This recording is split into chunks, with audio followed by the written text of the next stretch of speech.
नमस्कार, माझे नाव श्रेया आहे. मी इयत्ता 3री शिकते.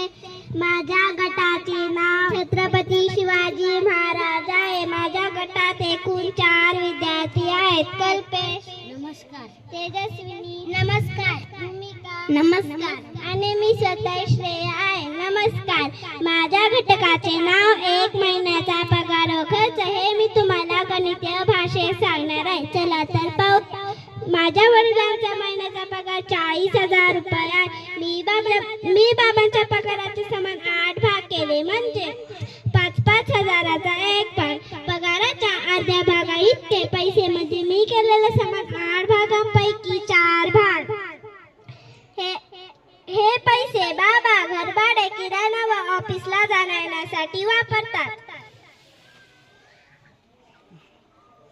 पगाराचा पावभाग रकमेतून म्हणजेच मी केलेल्या 8 भागांपैकी 2 भाग म्हणजेच पावभाग म्हणजेच 5 दुने 10 म्हणजेच 10,000 रुपये बाबा शिक्षण व ह्या पुस्तके व कोर्सेसाठी ठेवतात.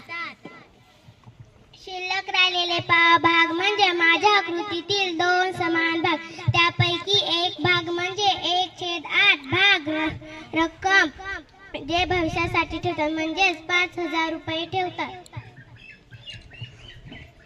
व 1/8 भाग म्हणजे उरलेले 5,000 रुपये रक्कम ही मनोरंजन, फिरणे यांसाठी देतात.